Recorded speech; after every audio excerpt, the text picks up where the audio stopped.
Today we are taking a break from our series in Acts. I have planned out, hopefully we'll have it, the book of Acts, wrapped up just after the new year. Yes, it's a long book. So I want to give us a little bit break for the summer, as a lot of us are traveling. And I always like to alternate, of course, between New Testament and Old Testament. So we're going back to the Old Testament. This is probably one of my favorite books of Scripture, the book of Ecclesiastes. It's a part of Old Testament wisdom poetry, wisdom literature.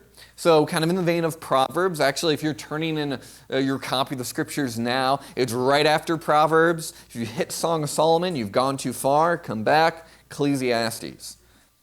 Now, Ecclesiastes. First of all, who wrote it? Where did it come from? Now, if you read the first sentence of the book, where it says the words of the preacher, the son of David, king in Jerusalem, and you continue reading, this guy seems very wise, cares a lot about wisdom. Who might you think that is? A son of David who became king? Solomon, right? For a lot of church history, a lot of people believed it was Solomon. Nowadays, not a lot of people still hold to that. A lot of ways because the writing is very different. The kind of wisdom in Ecclesiastes is also quite a bit different from Solomon.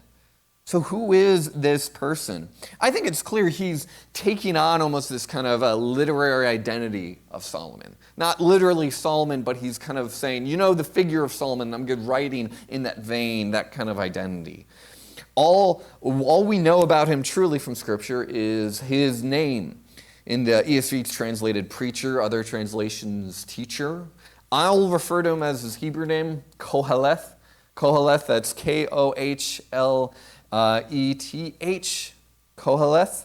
I think that works as a good kind of referring to him. That's Koleth, not Colette, like this, French woman, which I think kind of is fitting. Koheleth kind of sounds like this post-war Parisian person who's smoking a cigarette on the banks of the Seine and saying, what is the meaning of life anyway? All is meaningless. He kind of has that sound to him, this almost kind of existential person. And it's why I enjoy the book of Ecclesiastes.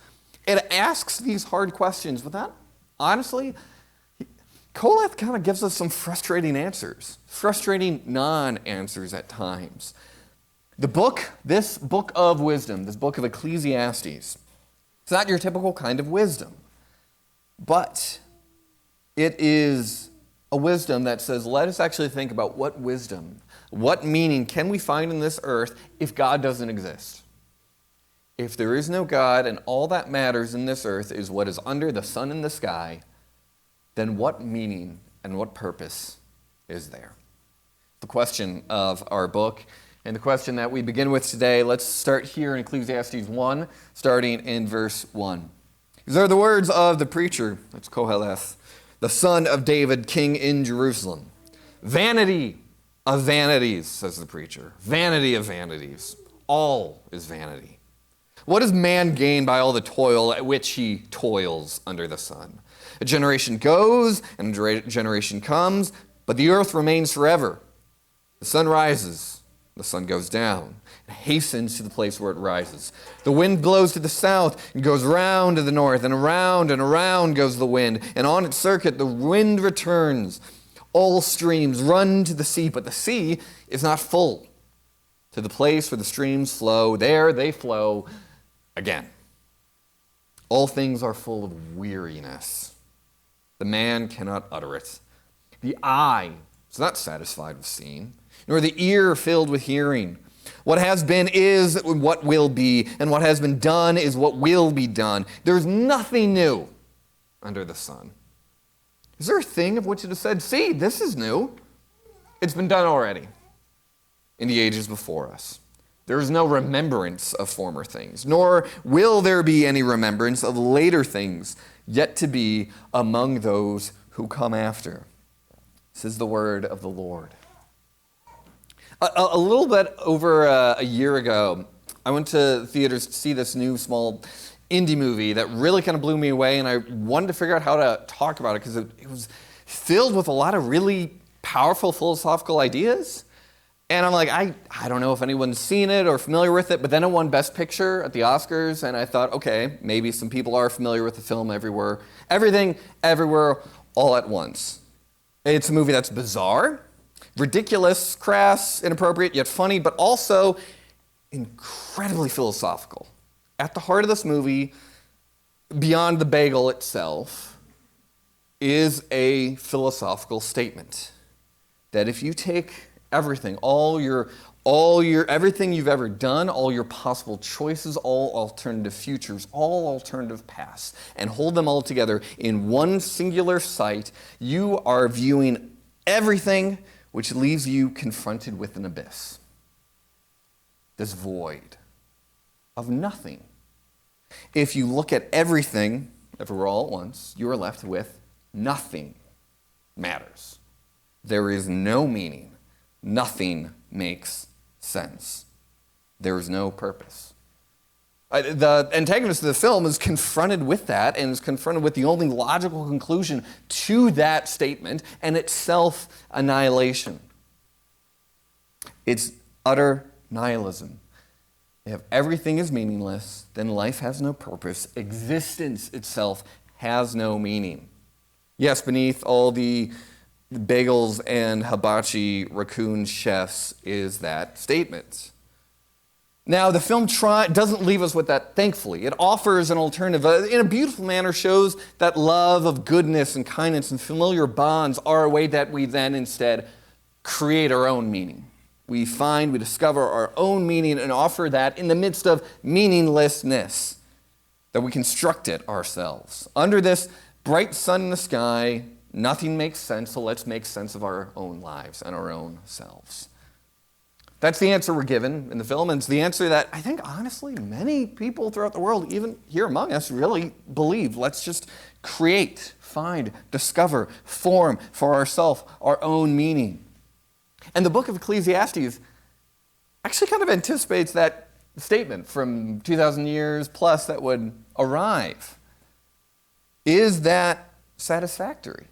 And honestly, Ecclesiastes has me very well convinced that answer of just creating your own meaning is profoundly unsatisfying. Let us take that view then. If all that we can know and understand is that which is just under this sun, and that there is no God and no creator, is there meaning we can create for ourselves and find purpose? And Koheleth, the author of Ecclesiastes, is left with one answer, that it's just vanity. It's empty, it's meaningless. In the toil of our lives, there's vanity. Nature proves that all is vanity. Our own human experience proves that all is vanity. And we'll find at the end in our conclusion, if we can find any meaning, any purpose. And the opening question in verse 3 is this: what does man gain by all the toil at which he toils under the sun? What do you gain? What do you profit? The term gain is really it's not a weightlifting term here. It's a commercial term. What's your take-home pay after all this? What is left over for yourself? What glory and honor and pleasure is left for yourself after all the tax, not of the government, but the tax of life and existence gets taken out? The word here, though, of toil is not work. It's not employment. It's not career. It's not vocation, but toil. It's that hard labor. It's literally that miserable part of just work. Work itself is not an evil thing, but it is confounded with futile misery in labor and toil. That is what has come into our work, our job. Those parts of your job that you hate the most, that dread of, oh no, it's Tuesday and I have this kind of meeting, and it's utter toil. I have to finish this kind of project, and it is utter toil. In that, what is left over for you? And again, we're not talking about the ones and zeros that are on your paycheck, but really that day-to-day drudgery of your life, your relationships, your day-to-day. What's the profit? What do you get to take home and keep for yourself? Beyond the taxes and Social Security that's taken out of your paycheck, there's something greater. What is the greater erosion and tax on our existence and experience? That for all our miserable labor, Koheleth tells us, the take-home is simply vanity. To understand Ecclesiastes, we have to understand what vanity is meant here. Verse 2, he begins, vanity of vanities, says the preacher. Vanity of vanities, all is vanity. The Hebrew is hevel hevelim. And the NIV, translates it as meaninglessness. Meaningless, all is meaningless, the NIV would translate. The idea behind hevel, or hebel, is the idea that all things are temporary and vanishing. It's literally a smoke or a vapor. When you blow out a candle, how long does that little bit of smoke last in your eyes before it's dissolved and gone into thin air? Hevel refers to that which is fleeting, that which is temporary, that which is futile, that serves no purpose, has no innate meaning in itself. When we hear the word vanity of vanities, the trouble with that English word, I think it works because it means something that is, yes, fleeting and doesn't have a depth to it. It's shallow. We often think of vanity as like a self-pride thing, like a vanity of appearance. And why we talk about such pride in your youthful faith? For all the lotions and moisturizers, eventually age comes for us all, right? Cannot be escaped. Eventually, all we pour into preserve the on-march of time catches up with us. And our own existence, our lives apart from God, is vanity. It is fleeting. It is hard to get your hands around. Later, Koheleth will refer to everything we do under the sun as a chasing after of the wind, running, trying to catch the wind. It's impossible. To keep Lila entertained these last few weeks and to try to give her some vitamin D that she was horribly deprived from in the Wisconsin winters, we take her out on the deck now and keep her entertained by blowing little soap bubbles. She started out not that impressed, but actually earlier this week she kind of discovered what she could do with them. And so what she sees these beautiful little soap bubbles and will try to catch them. She's figuring out her hands, so she's not great at catching yet. But she tries to get her hands around them as they glide through the air, and what happens? Pop! They're gone. And you can't even see the little residue that once were these little soap bubbles. Even at this 7 months old of age, she was experiencing the vanity, the meaninglessness, the hevel of hevelim of this life. That there are some things that are just for an instant gone. She is learning that deep philosophy right now, the momentariness of life. For all that you do in your toil and your labor, in your relationships and family and future and job and education, at the end of your life, what's the gross income? What do you take with you? A soap bubble. Nothing lasts. Nothing then seems to have any meaning if we don't take any of it with us. That is, if all that matters in this world, if all that matters in our existence is that which is just under this sun in the sky, then we can't really find any meaning that lasts. Because nothing is new. Koheleth will now spend the book then proving all these things that we might look to of work, of wisdom, of justice, of pleasure.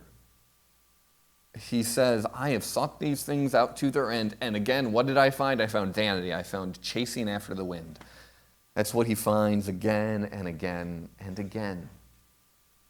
And by proof of this, in this little prologue he asks, he looks to nature and he says, look, even aside from my own philosophy about this, just look at nature and you will see that nothing lasts, that we are confronted with that.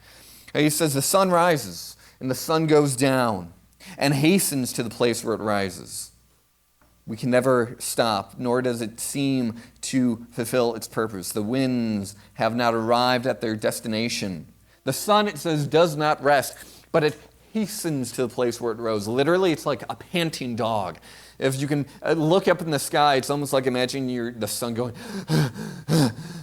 around the sky to come up again. And a real, understanding of the cosmos, in a way, yes, it is continuing to pant as it goes round and round the Milky Way and traveling through the universe. It is continuing to move and does not stop. doesn't find a resting place in the Milky Way. The sun continues to go.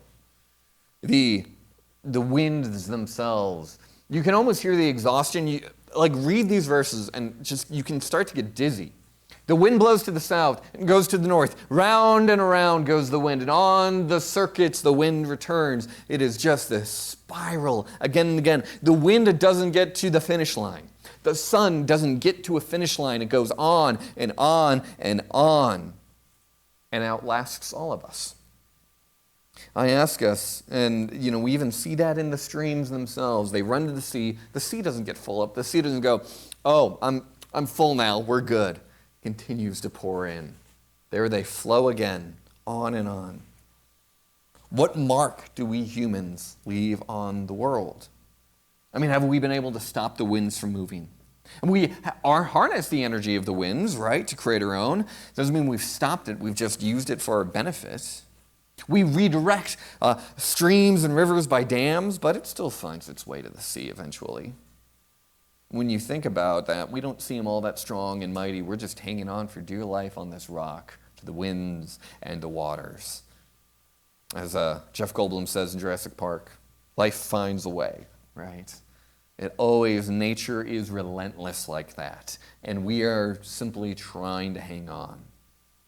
That kind of eternality of the world, not a lot of people would necessarily subscribe to that today as we consider the damage that humans have done on the world. Aren't we for certain leaving a mark on the world? Or pollution, the negative impact of we're contributing to with rising temperatures or CO2 gas. The threat that is too certainly is to human life and great amount of plant and animal life, yes. The sad reminder though is yes, the earth will remain. That's actually still a pretty terrifying thought. The winds will still move to their place. The sun will rise. The sun will set. Even if we annihilate ourselves by climate, by nuclear war, by whatever we do to ourselves, even if we annihilate the whole human race, nature will move on. We could terraform this planet to our similar-sized sister Venus, boiling hot with unceasing winds. The winds will continue. The sun will rise. The sun will set. Yes, even if we wipe ourselves off the face of this rock, the rock remains only with the scars of our existence as our memorial. Vanity of vanities. Even our markers on the moon, the Apollo footprints, scientists say in about somewhere between 1 to 10 million years, even those will erode over time. In the scope of all the universe, what mark can we as humans just leave under the sun for it to remain forever? Vanity of vanities. Kohleth seems to throw up his hand and say, save the planet, don't save the planet. Either way, we won't last. Every single one of us will depart. Now, I think that still does call us to be good stewards. Absolutely. This kind of agnostic kind of view that Kohleth throws up doesn't mean that things don't matter. They do. But if there's no God behind that sun in the sky, then can you really argue anything does matter?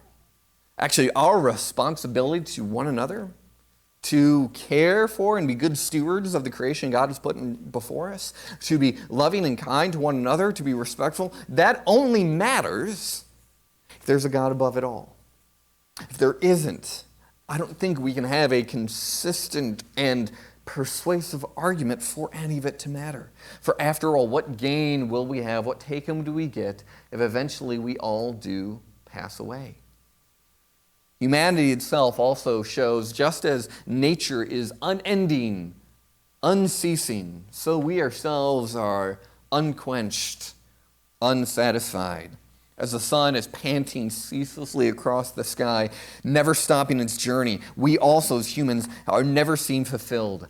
All things are full of weariness. A man cannot utter it. The eye is not satisfied with seeing, nor the ear filled with hearing. Just like that sea is never satisfied with the water she drinks, our senses are never satisfied. It says, a man cannot utter it. It's beyond words. I don't even know how to describe how unsatisfied humans are, how exhausted we are, full of weariness. God, is. It's exhausting to contemplate our appetites, isn't it? The eye is not satisfied with seeing. That is a frighteningly prophetic understanding of the endless scroll on our phones, isn't it? I mean, so the architects behind social media and designers who came up with that, by the way, the people who've come up with that endless scroll have now like completely gotten off social media because they have realized, dear God, what have we wrought? They have merely just catered to something that Qoheleth saw. The eye is not satisfied with seeing, so keep pumping content before us endlessly on a loop, again and again on TikTok, Instagram, Twitter, realizing that the human experience is absolutely true with that. Our eyes and ears are never going to be satisfied. We are a mouth without a stomach. Yum, yum, yum, yum. All day long. Nothing stopping us. That's why we put our news on a 24-hour cycle. Does it matter if there's actually that much to report? No, but we need to consume. All things are full of weariness. If you spend just a few minutes on social media that all of a sudden vanish to an hour, don't you like get up from your chair feeling, wow, I feel refreshed, like a good book? No, you feel full of weariness beyond words. Qoheleth saw that, and he didn't need a phone to know that. There's also that desire, that weariful desire to like be on the front lines, be avant-garde, find something new, be original. We care a lot about that. Be original. Qoheleth says, what has been done is what will be, and what has been done is what will be done. There's nothing new under the sun. Is there a thing that which is said, see, this is new. It's been done before in the ages before us. You aren't going to say something that hasn't been said before. Thousands of years ago, Qoheleth said, yep, language, we figured it out. We've got all the things to be said. That's the frighteningly difficult part of understanding this. I mean, we see everything around us as things that are great that have not been done before us and will outlive us, something that outlives me, something that goes on forever. We think about that even as our children, right? They'll outlive us. They'll pass on from us. Qoheleth says in verse 4, a generation comes and a generation goes. Eventually, someday, there will be the last Vogel on earth. Maybe that's coming in the next 100 years or 1,000. We don't know. But eventually, generation, the names come and goes. We cannot live forever. Our names, our generations will not live forever.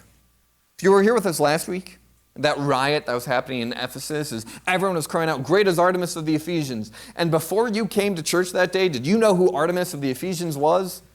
I don't think so. They loved Artemis of the Ephesians. Why? We talked about how they had that great, beautiful temple there. One of the 7 wonders of the world, right? Yeah, 1 out of 7 still standing today of those great 7 wonders of the world. You would have thought that those things would have lasted forever. No. Time plus water.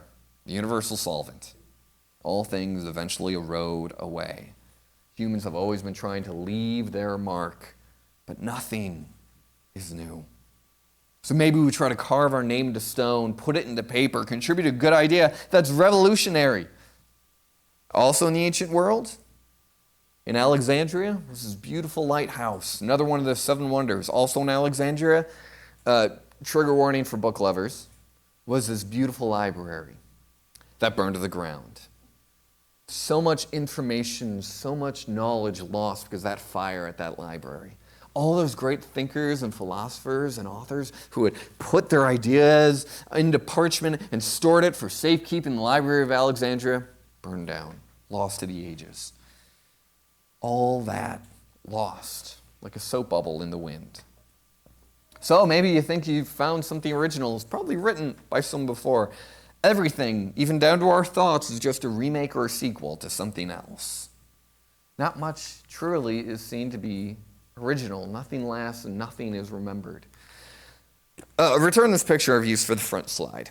I'm not that great at visual graphic design, and I really wanted to try to find something that captures Ecclesiastes. And I'm always kind of struggling to find the image. I can't create it myself. I wanted the image of meaningless that Qoheleth describes, that chasing after the wind, hevel hevelim, that vanity of vanities. So I thought I wanted an image of this, a hand trying to catch meaningless on the wind. So I use the newest, bleeding edge of technology at my disposal, at least what's free of it. Yeah, we got an AI-generated image of there from Canva. And I just tried chasing after trying to catch vapor or smoke, and AI gave me this never-before-seen or created image. We may look at advancements like technology, like AI, and yes, I think we have good cause for worry and alarm and trying to think ethically about this. Yes, I think that's true, and this is an advancement for us. But what does AI do? Does it really create something new like the way that God creates something new? No. AI doesn't create, it merely replicates. It sees what has been done under the sun. And like an amazing computer mind can gather everything that's been done under the sun and be like, something like this? And we're like, wow, that's new. The AI knows, oh, this isn't new. I'm just pushing stuff together that's been done before. Your human brain just can't catch up to all of it at once. I mean, you even kind of see it. I don't know if you can look closely. This weird little, like, what is proved to me in AI that is so incredibly human, hands are hard to draw. There's this weird little, like, finger that looks like, I don't know, like a corncob pipe or something. I don't know. It's weird. There's still little errors. The technology is working itself out. And it's showing, I think, a beautiful part about humanity. Like I said, hands are hard to draw. For all the fear and negative effects with AI, which I think we do have to think deeply about, the fears about AI are this: that eventually AI will reflect the same old story. That artificial intelligence will just reflect our intelligence. It will be used to lie, to deceive, to oppress, to harm, to abuse. That's not a new thing. Humans figured that a long time ago, and everything we create, even down to artificial intelligence, will follow in the footsteps of its creators. Nothing new. The human story, round and round on its circuits, the story will run of all things not being new, but continuing to not leave our mark, but disgrace the marks that we try to leave. As I said, nothing's new, nothing's forever. Nothing is even remembered. AI proves to us our inability to remember everything, as it is able to almost see everything in one view. There's no remembrance of former things, nor will there be remembrance of later things yet to be done by those who come after. Those who study history are doomed to repeat it, is another way to say that. But it's saying, yes, even the greatest professors, the department down the road, the history department, even they are in the danger of repeating history. I was listening to a history podcast this past week that was talking about the final days of the U.S. presence in Vietnam as Saigon was overtaken by the North Vietnamese government. And it was talking about those images that are seared in American consciences of the helicopters taking off or helicopters being dumped into the sea as they need to make room on the aircraft carriers. And the most tragic part about it, citizens trying to escape along with the American soldiers, clinging to helicopter gears or the landing gears of airplanes. It's horrible and it's tragic. And yet, 50 years later, we did it again in Afghanistan. That the evacuation of Kabul looks so much. Everyone was very quick to draw the parallel from Kabul and Saigon. Those who study history are doomed to repeat it. No, all Americans over the age of 50 remember Saigon. And we did it again. Again and again. Nothing is new, and there's no remembrance of former things. That's what humans are. That's what we do. I'm not doing Monday morning quarterbacking for U.S. foreign policy, even though we're all tendent to do so. Put me in charge. I'm going to do the same thing again and again. Because vanity of vanities. So this is all quite uplifting today on a Sunday morning. That's what you were hoping for, right? You were probably thinking, why is this Pastor Michael's favorite book? Maybe you're sailing deep into the recesses of my mind. But I think I love how starkly it confronts things. It leaves us with a choice. At the end, this is a challenge against a secular viewpoint. But when I say secular, I'm not talking about just merely atheist or agnostic or non-believing. Because maybe you're here today, maybe you aren't sure if God exists, and you would rather just kind of view things as all that we can touch, feel, and see all that exists under the sun. That's what matters. And maybe you are convinced of that. And I hope through Ecclesiastes, I can really kind of push you on that. But even us as Christians who do believe God exists might still be living that life. That, okay, no, there is something greater beyond the sun and the sky. There's something greater beyond this natural world around us. But it's more that we live 90% of our life under the sun. And then this, one day of a week, a couple other times during the week, we maybe live that under God. But most of our work life, we live under the sun apart from God. God confront you with that then. If you're not living your whole life under the view of God, under the face of God, if it's 90%, 95%, 70%, whatever it is, that percent of your life, according to Koheleth, is meaningless. It's empty. It's vain. It means nothing. Instead, let's not live our life under the sun. Let's not live as if that's all that matters, and that all meaning is constructed underneath that sun, and we just construct it out of ourselves, out of our own two hands. This book was written to prove that our life is vain and meaningless, hevelim, if we live a divided life away from the Son of God, Jesus Christ. We are to live our lives under Christ. Live your life under His eye. Coram Deo in Latin means before the face of God. That's how we're called to live. Because it is God Himself who brings meaning. It is the revelation of Jesus Christ who came into this futile, vain, meaningless world to bring meaning. And how did He do that? How did Jesus do that? With the absolute opposite of vanity. By giving up His power and seat in heaven to come onto this fragile plane and die. The absolute opposite of vanity. The immortal God taking on mortal flesh. Die for us who are constantly like children chasing after soap bubbles, hoping that will give significance to our days. He did that for us for love. Not for vain, self-serving, fleeting love that we see in our world. The soap bubble kind of love. But meaningful, profound, everlasting. Not temporary, but everlasting, eternal love. Understand that if God did not enter the world as Jesus, then life truly is meaningless. Don't believe that. We'll come back again and again this summer to talk about that. Jesus brings meaning to this world because He is the Son of the Father. He is with the Father at creation. Because of that, even though we as humans cannot create anything that's new, it is Jesus who does make all things new. He makes dead hearts like mine and yours come to life to believe in Him. He raises the dead. That which that cannot be reversed, He begins again and recreates. After this sun finally extinguishes in the sky, there will be a new heaven and a new earth. As we read in our assurance of pardon, the Son of Righteousness will rise with healing in its wings. I want to conclude with this quote from the late pastor Tim Keller, who passed away this past week from about a 3-year battle with pancreatic cancer.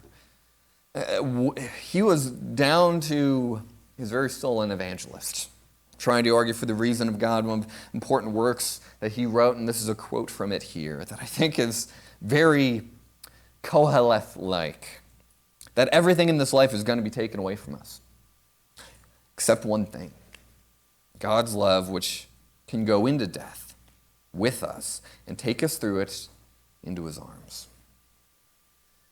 That is meaning. That is beyond the vanity of vanities. That is something you are held in forever.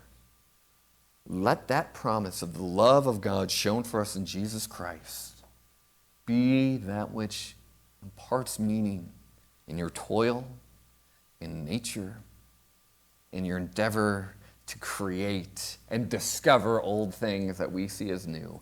Let all that come under the beautiful rays of God's love for us in His Son, Jesus Christ. Let's pray.